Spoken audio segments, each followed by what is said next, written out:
Good morning everyone, চলে আসলাম আবার সকালের একটা ব্লগ নিয়ে। সকাল সকাল রান্নাঘরে আগে প্রথমে তো আমি ব্রেকফাস্টটা রেডি করে নিলাম। একটা মিক্স ভেজিস করেছি আর সাথে রুটি করেছি আর ডিমের পোচ। তারপরে স্নান টান করেই ফুলের ডালা নিয়ে হাজির হয়ে গেলাম ঠাকুর ঘরে।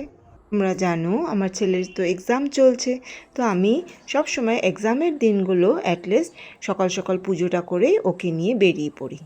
পুজোটা সেরেই দুজনে ব্রেকফাস্ট করে স্কুলের জন্য রওনা দিলাম। হাজব্যান্ডের টিফিনটাও প্যাক করে রেখে এসেছি। আজকে না অনেকক্ষণ দাঁড়ানোর পর না তো কোনো অটো পেলাম না তো কোনো টোটো পেলাম, তো আমরা উঠে পড়েছি একরকম ভ্যানে। এটা আমাদের এখানে প্রচুর চলে, এটাকে বলে মোটর ভ্যান। দেখো আমি হয়তো বোঝাতে পারছি, কারা কারা এরকম মোটর ভ্যানে চড়েছো আমাকে প্লিজ কমেন্টস করে জানিও তোমাদের এখানেও কি পাওয়া যায়। যাই হোক, 2-2.5 ঘন্টা হয়ে গেছে স্কুল থেকে আমরা ফিরে আসছি। ছেলের একটু খিদে পেয়েছে, পাশের দোকান থেকে 2 প্যাকেট চিপস কিনে দিয়েছি, ওটাই খেতে খেতে ও বাড়ি ঢুকছে। দেখতেই পেয়েছো সকালবেলা তো তেমন রান্না হয়নি, শুধু ব্রেকফাস্টটাই রেডি করেছিলাম।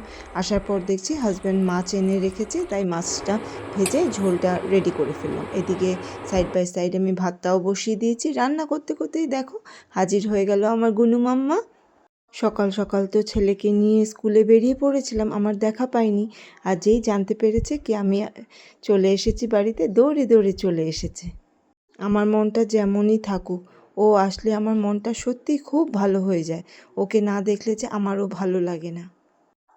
আসতে না আসতেই একটা বাটি নিয়ে হাজির হয়ে গেল, বলল আমাকে দাও। কী চাই জানো, ওর খুব ফেভারেট, আমি খাই মুসলি সকালবেলা, সেই মুসলিটা একটু করে দিতে হয়।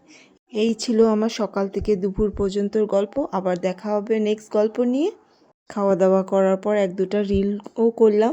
এইভাবেই দিনগুলো কেটে যাচ্ছে। সকলে ভালো থেকো, আবার দেখা হবে, টাটা।